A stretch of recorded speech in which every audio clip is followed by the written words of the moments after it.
حبیبہ محمد وآلہ وصحبہ اجمعین۔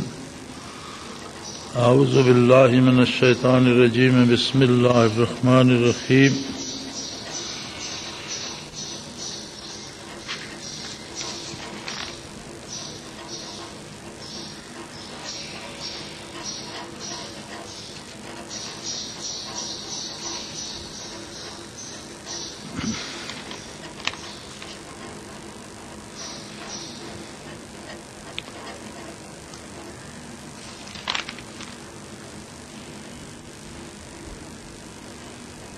وقت جوں جوں آگے بڑھتا ہے،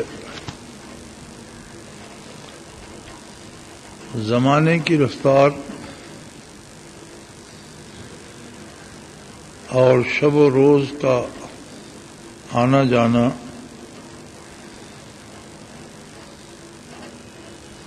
ایک طے سے جماتا چلا جاتا ہے۔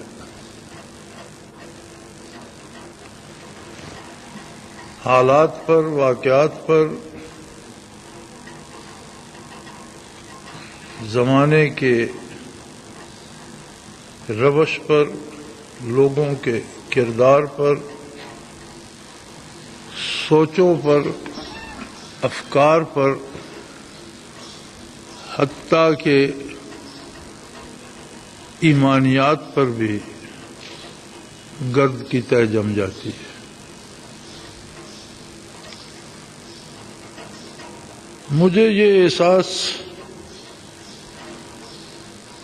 آج کے اخباروں میں ایک بیان پڑھ کر ہوا، مجھے بہت حیرت ہوئی۔ بڑا عجیب بیان ہے، کم و بیش 4-5 اخبار جو یہاں دفتر میں آتے ہیں ان سب میں ہے کہ محبت رسول اللہ صلی اللہ علیہ وآلہ وسلم کے بغیر مسلمان کا ایمان مکمل نہیں ہوتا۔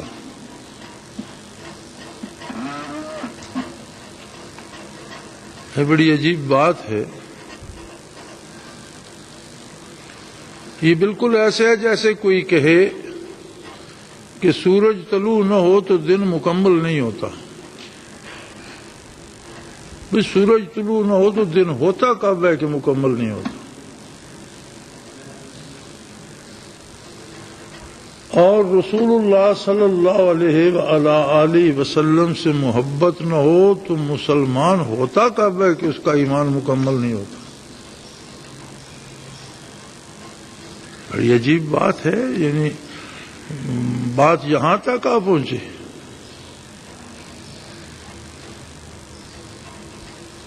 قرآن اور حدیث میں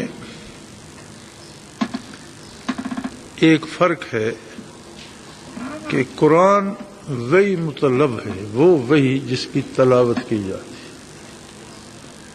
حدیث رسول اللہ صلی اللہ علیہ وآلہ وسلم بھی وحی الہی ہے، اور اسے وحی غیر مطلب کہتے ہیں۔ وہ وحی جسے کتابت کر کے تلاوت نہیں کیا جاتا، بلکہ اس وحی کی جو تلاوت کی جاتی ہے اس کی تفسیر اور اس کی تشریح ہے۔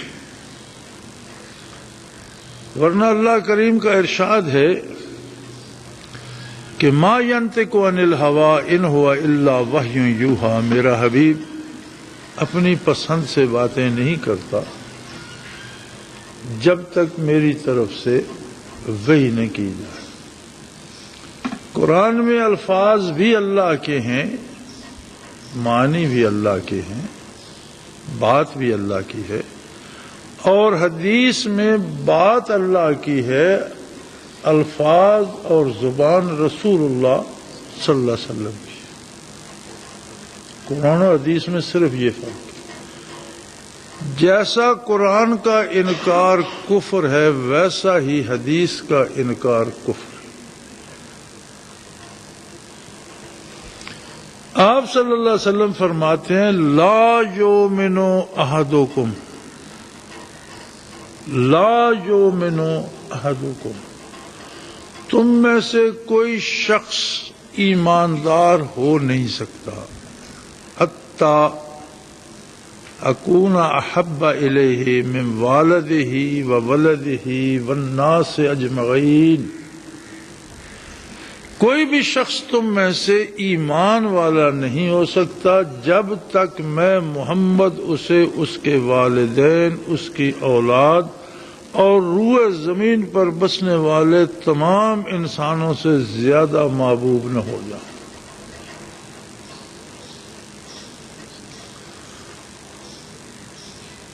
اب اس حدیث پاک نے تو محبت رسول صلی اللہ علیہ وسلم کو شرط ایمان قرار دے دیا۔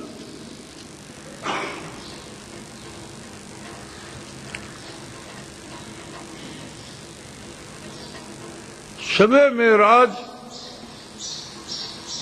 نبی کریم صلی اللہ علیہ وسلم تشریف لے گئے، جہاں تک رب نے چاہا واپس تشریف لے آئے۔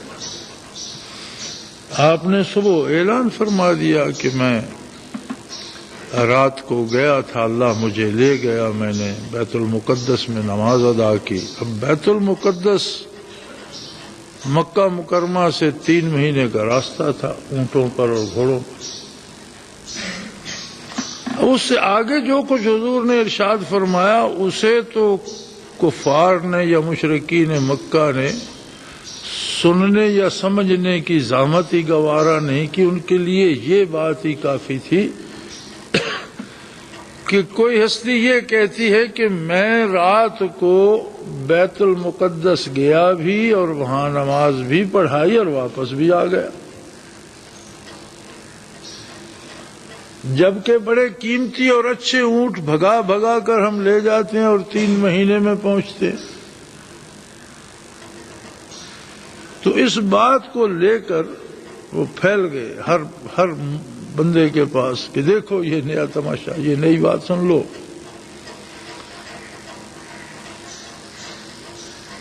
تو کچھ لوگ سیدنا ابو بکر صدیق رضی اللہ عنہ کے پاس گئے کہ بھئی تمہارے دوست نے جسے تم نبی مانتے ہو اس نے آج تو بات کرنے کی حد کر دی، کیا اب بھی مانو گے، اس بات کو بھی مانو گے؟ انہوں نے پوچھا کیا فرمایا حضور اکرم صلی اللہ علیہ وسلم نے؟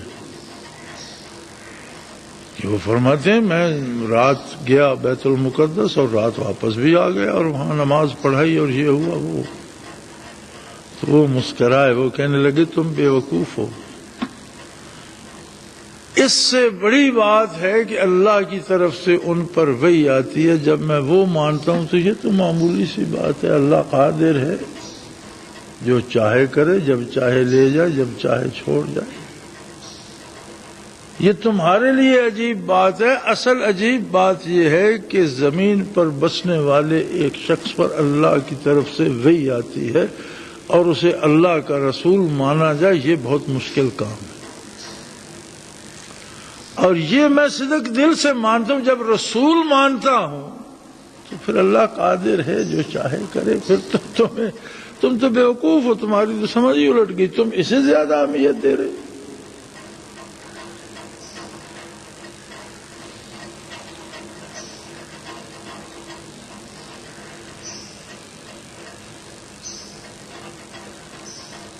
اور واقعی یہ ایک قلبی تعلق اور دلی رشتے الفت ہوتا ہے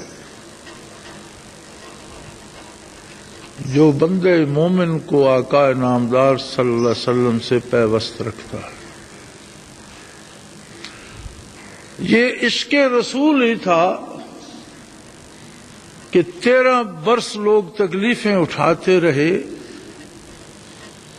اور کسی تاریخ، کسی سیرت کی کتاب میں یہ نہیں ملتا کہ کسی صحابی نے یہ عرض کیا ہو کہ یا رسول اللہ یہ مشرکین ہمیں بڑا تنگ کر رہے ہیں، آپ ان کے حق میں بد دعائی کر دیجئے۔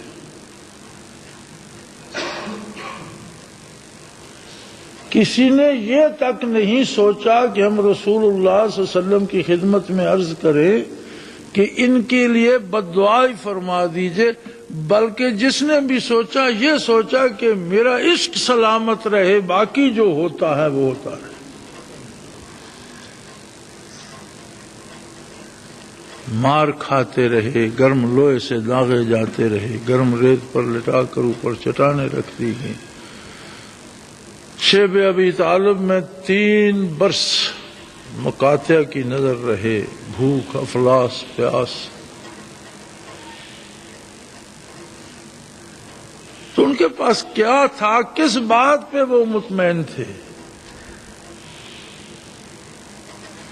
ایک صحابی کا ارشاد ملتا ہے، وہ فرماتے ہیں کہ دنیا بھر کی تکلیفیں ایک طرف، لیکن جب حضور کا رخ انور نظر آ جاتا تھا صلی اللہ علیہ وسلم، ہم سب کچھ بھول جاتے۔ دنیا بھر کے دکھ ایک طرف، چہرے انور پہ نظر پڑتی تھی، سب کچھ بھول جاتا۔ احد میں، مدینہ منورہ میں، ایک خاتون کا خاوند، بیٹا، بھائی، گھر کے 4 فرد تھے، چاروں شہید ہو گئے۔ باپ تھا شاید، مجھے صحیح یاد نہیں، لیکن گھر کے افراد 4 تھے، چاروں شہید۔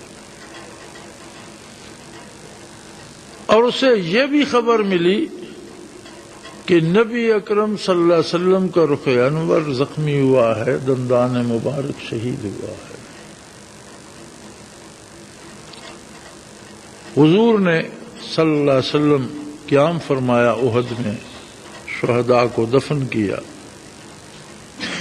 واپسی پہ رواں تھے تو اس تک خبر پہنچی، کچھ لوگ اپنے اعزاء کو لے کر مدینہ منورہ لے آیا، حضور اعظم کی اجازت سے جنت البقیع میں دفن کیا۔ تو ان لوگوں کی زبانی اسے اطلاع ہوئی اور وہ بھاگی احد کی طرف۔ راستے میں حضور صلی اللہ علیہ وسلم گھوڑے پہ جلوہ افروز تھے، تشریف فرما تھے، صحابہ کرام ہم رکاب تھے اور واپس تشریف لا رہے۔ اس نے حضور اکرم صلی اللہ علیہ وسلم کو دیکھا، بھاگ کر پائے مبارک سے لپٹ گئی، پاؤں مبارک پر بوسے دیے۔ حضور اکرم صلی اللہ علیہ وسلم نے اسے تسلی دی کہ تیرے گھر کے افراد شہید ہوئے ہیں اور اللہ کے پاس جنت میں پہنچ گئے ہیں، ان کے لیے کوئی دکھی ہو۔ اس نے کہا یا رسول اللہ، دکھ آپ سے بچھڑنے کا تھا، آپ کے زخمی ہونے کا تھا، رخ انور کے زخمی ہونے کا تھا۔ آپ کا رخ انور دیکھ لیا، کوئی تکلیف نہیں رہی، مجھے یاد ہی مت کرائیں، مجھے وہ بھول چکا ہے سب کچھ۔ آپ کو دیکھنے کے بعد دکھ نہیں رہتا، بس مجھے بھول چکا ہے، میرے لیے یہ کافی ہے کہ میں آپ کے پائے مبارک پہ بوسہ دے رہی۔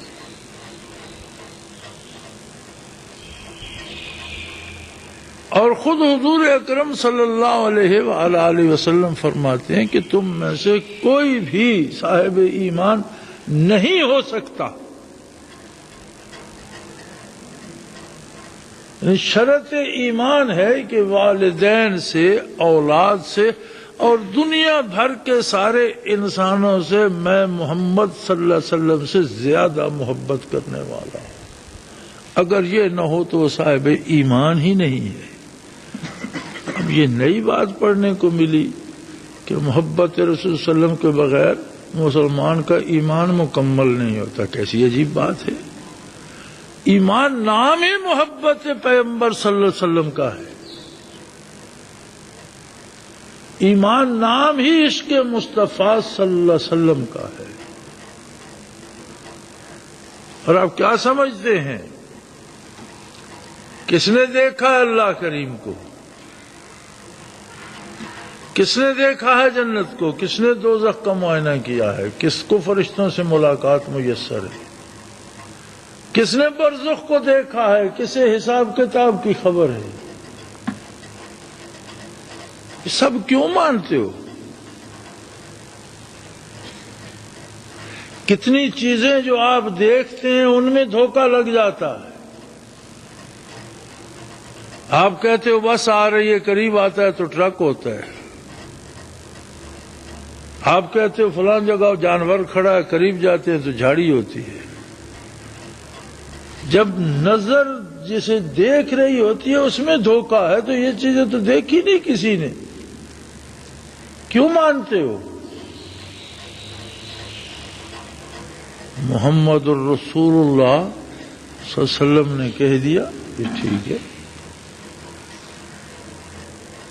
بھئی آپ حضور کو کیا سمجھتے ہو؟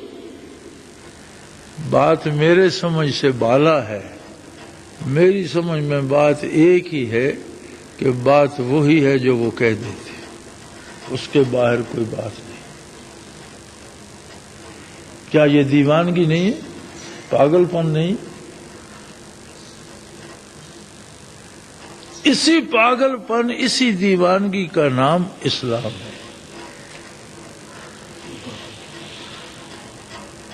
اور جب تک یہ دیوانگی نصیب نہ ہو بندہ مسلمان ہو ہی نہیں سکتا۔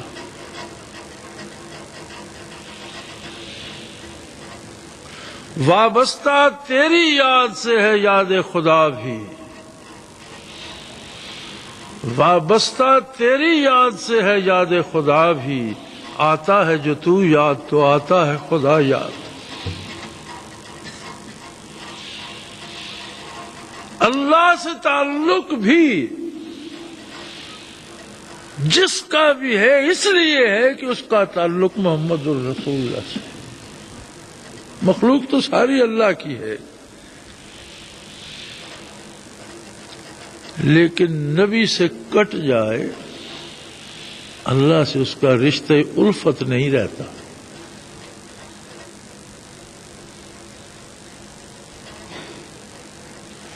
جہنم کیا ہے، جنت کیا ہے؟ دونوں رہائش گاہیں ہیں، دو گھر ہیں۔ جہنم ایسا گھر ہے کہ در و دیوار بھی آگ کے بنے ہیں، بستر بھی انگاروں کے ہیں، خوراک بھی آگ ہے، اوڑھنا بچھونا آگ ہے۔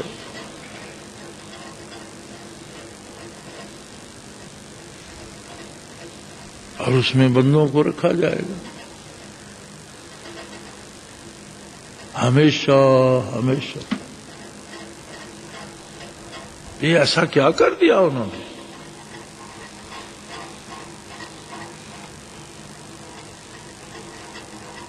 ان کے دل محبت رسول اللہ صلی اللہ علیہ وسلم سے خالی رہے۔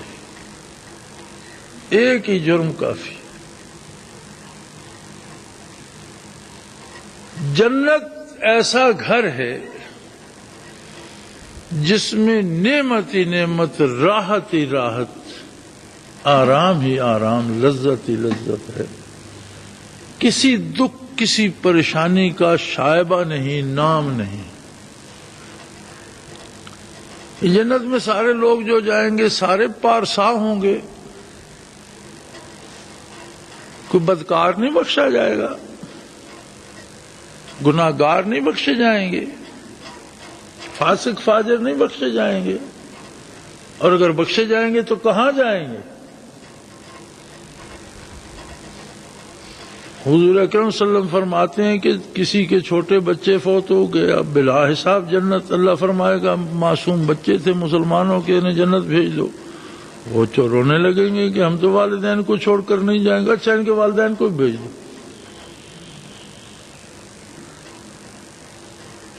بچوں کی شفاعت سے چلے گئے، بعض لوگ نیک لوگوں کی سفارش سے چلے جائیں گے، اور بے شمار لوگ محمد الرسول اللہ صلی اللہ علیہ وسلم کی شفاعت سے جائیں گے۔ تو یہ جو شفاعت سے جائیں گے یہ سارے گناہگار نہیں ہوں گے؟ تو گناہگاروں کا جنت میں کیا کام ہے؟ بھئی سارے گناہ بخش کر جنت بھیج دے گا، اس لیے کہ کوئی نہ کوئی گوشہ دل کا ایسا تھا جس میں محمد الرسول اللہ کی محبت۔ کہیں نہ کہیں کسی نہ کسی گوشے میں عشق رسول کا کوئی ذرہ تھا، جنت جانے کے لیے وہ کافی ہے، وہ سارے گناہ بخشوانے کے لیے کافی ہے۔ اور یہ عشق رسول ہی ہے جو بندے اور گناہ کے درمیان دیوار بن جاتا ہے۔ کیوں دیوار بن جاتا ہے؟ کہیں میرا نبی مجھ سے خفا نہ ہو۔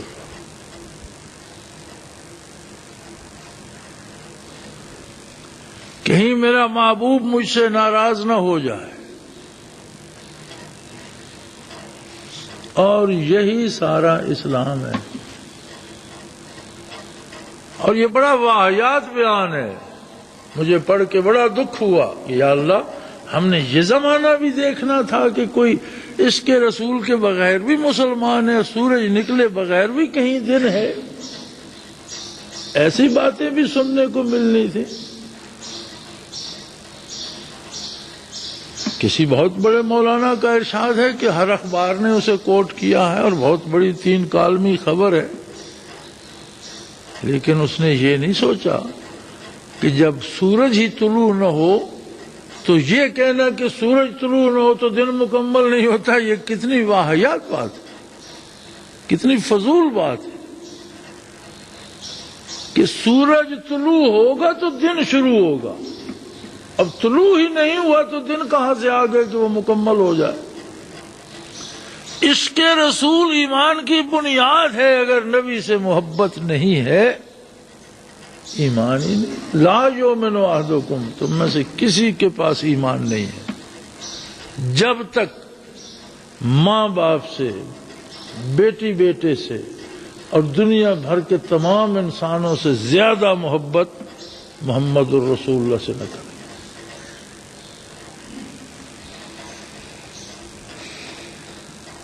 اور اگر اس محبت میں تراڑ آ جائے، اس محبت میں بال آ جائے، تو بڑے سے بڑا پارسا بھی نہیں بچتا. نہ پارسائی اس کی حفاظت کرتی ہے، نہ اس کی نیکیاں اس کے کام آتی ہیں. قرآن کے پہلے پہلے سننے والے وہی لوگ تھے جنہوں نے 13 برس مکہ مکرمہ میں دنیا کی بے پناہ تکلیفیں اٹھائی. قرآن کے پہلے پہلے گواہ وہ لوگ ہیں جو بدر میں ہم رکاب تھے، حدیبیہ میں ہم رکاب تھے، احد میں ہم رکاب تھے، جنہوں نے فتح مکہ کے بعد بھی اپنی جائیدادیں اور اپنے گھر لینے سے اس لیے انکار کر دیا کہ ہم تو اللہ کی راہ میں چھوڑ چکے ہیں، اب یہ ہمارے نہیں ہیں. مکہ فتح ہو گیا. خود رسول اللہ صلی اللہ علیہ وسلم نے مکہ میں نماز قصر ادا فرمائی کہ یہ میرا وطن نہیں رہا، میرا وطن تھا، میں نے اللہ کی راہ میں چھوڑ دیا، اب میں یہاں مسافر ہوں. مہاجر صحابہ کرام نے مکہ میں حج پر عمرے پر تشریف لے گئے، فتح مکہ پر تشریف لے گئے تو نماز قصر ادا فرمائی کہ یہ ہمارا گھر نہیں ہے، ہم یہاں مسافر تھا، وطن بھی تھا، گھر بھی تھا، ہم اللہ کی راہ میں چھوڑ چکے، اب ہمارا کیا.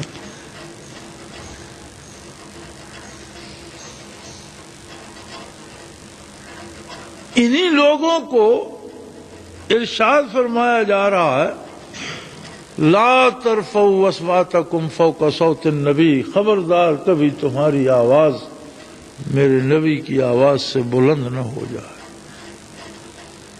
یہ تمہاری ہجرتیں، یہ تمہاری قربانیاں، یہ تمہارے جہاد، یہ تمہاری جان ساریاں سب تب منظور ہیں کہ تم میرے نبی کی بارگاہ میں مؤدب.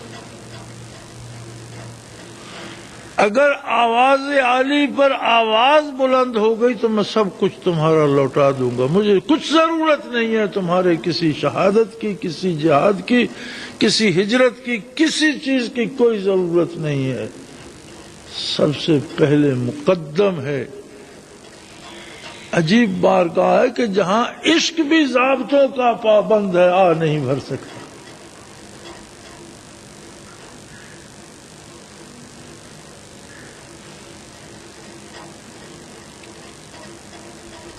اسلام یا ایمان سب کچھ ہے ہی محبت رسول اللہ صلی اللہ علیہ وسلم، اور آپ صلی اللہ علیہ وسلم سے لے کر یہی محبت آگے چلتی ہے.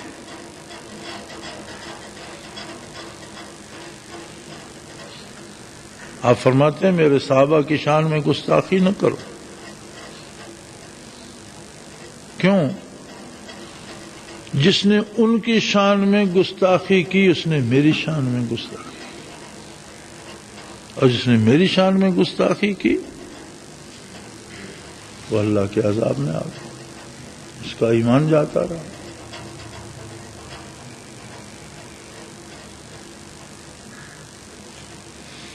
فرماتے ہیں جس نے ان سے محبت کی اس نے مجھ سے محبت کی.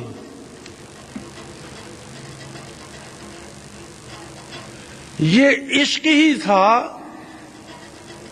جس نے تابعین کے سینے صحابہ کی انوارات سے منور کیے. یہی عشق تھا جس نے تبع تابعین کو تابعین سے انوارات بانٹے، اور آج تک جو سلاسل حق آ رہے ہیں اور جو انوارات و برکات محمد الرسول اللہ بانٹ رہے ہیں، اس سارے کی بنیاد محبت پر ہے.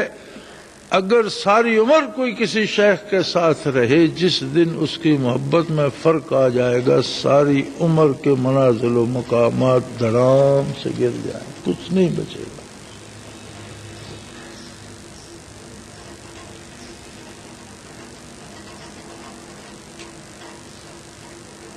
یہی محبت ہے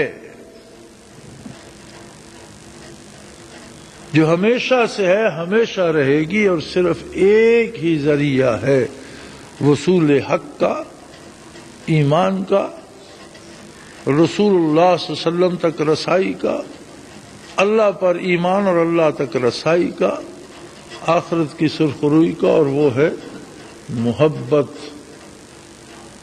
آقا نامدار صلی اللہ علیہ وسلم.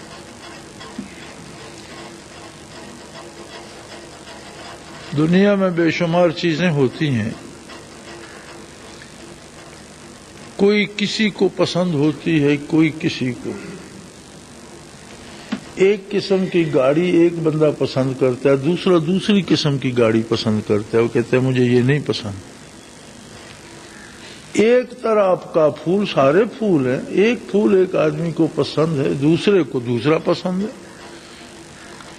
ایک کہتے ہیں گلاب کا گلدستہ بناؤں گا، دوسرا کہتے ہیں نہیں موتیے کی مالا اچھی ہے میں وہ خریدوں. دونوں پھول ہیں، دونوں میں خوشبو ہے. لیکن بعض چیزیں ایسی ہوتی ہیں جو سب کو پسند ہوں. بھلا کوئی نام لو، میرے علم میں دنیا میں ایسی کوئی چیز نہیں جو سب کو پسند ہے. بڑی محبت ہے نا لوگوں کو اقتدار سے، ایسے بھی ہیں جنہیں اقتدار سے نفرت ہے. دنیا کو بڑی محبت ہے دولت سے، لیکن ایسے لوگ ہیں جو دولت سے نفرت کرتے.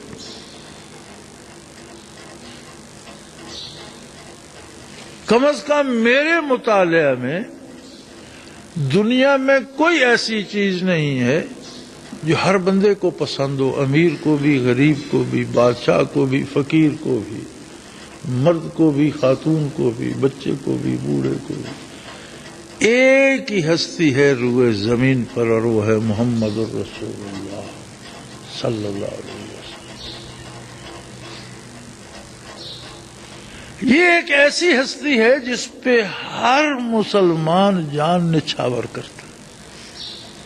اور کمال ہے دنیا روئے زمین پر مسلمان پھیل گئے، زبانیں مختلف ہیں، قد مختلف ہیں، رواجات مختلف ہیں، لباس مختلف ہیں، لیکن جس کا دل چیر کر دیکھو وہی کہتا ہے میرے محمد صلی اللہ علیہ وسلم.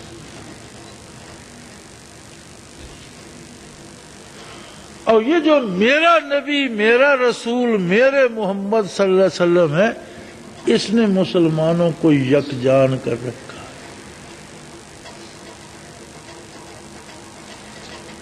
آج کل رسوا کیوں ہیں؟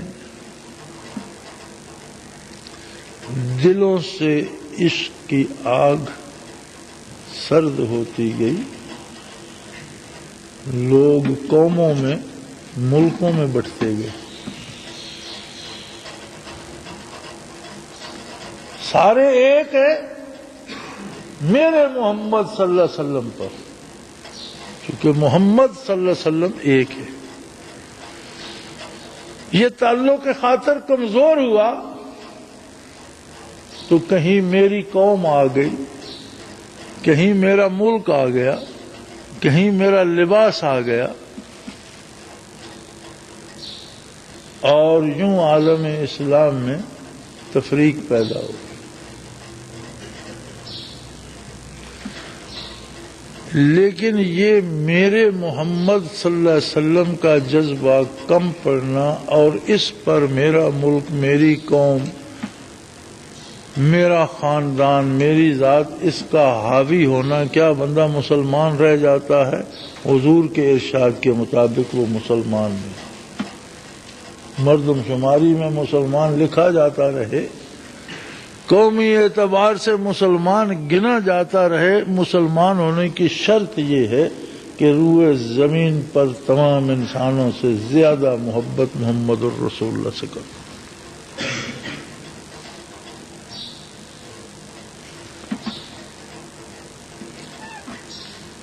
اور یہ محبت اللہ کا سب سے بڑا انعام ہے،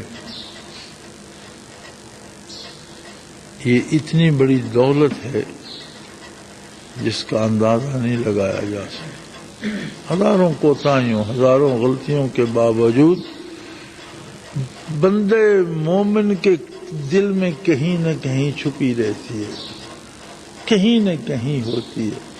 ہم نے دیکھے ایسے لوگ جو بڑے پارسا خود کو ظاہر کرتے ہیں لیکن محبت سے عاری ہوتے ہیں، ان کے سامنے توہین رسالت ہوتی ہے، آواز نہیں نکالتے۔ ہم نے ایسے دیکھے جنہیں لوگ بدکار، بدماش، لچا لفنگا کہتے ہیں، لیکن حضور کی شان میں کوئی گستاخی کرنے کی جرت کرے وہ زبان کاٹ لیتے۔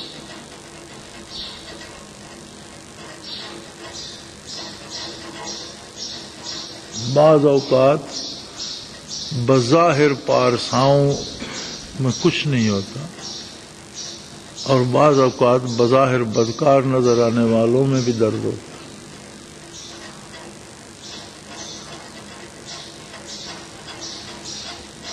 بہرحال میرا موضوع یہ نہیں ہے کہ کہاں ہے کہاں نہیں ہے، میرا موضوع یہ ہے کہ جہاں محبت محمد الرسول اللہ نہیں ہے وہاں ایمان نہیں ہے، اور وہ بندہ مسلمان کہلانے کا مستحق نہیں ہے۔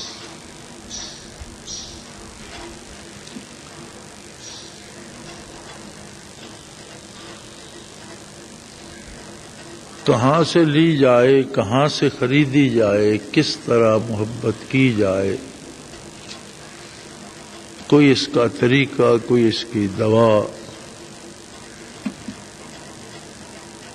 شاہ اشرف علی تھانوی رحمۃ اللہ علیہ سے کسی نے پوچھا تھا، انہوں نے فرمایا کثرت سے حضور کا ذکر کرتے رہا کرو، حضور کے تاریخ کے واقعات پڑھتے رہا کرو، سیرت طیبہ کو پڑھتے رہا کرو، کچھ نہ کر سکو تو چلتے پھرتے اٹھتے بیٹھتے درود شریف پڑھتے رہا کرو، اللہ کریم تمہارے دل میں حضور کی محبت پیدا کر دے۔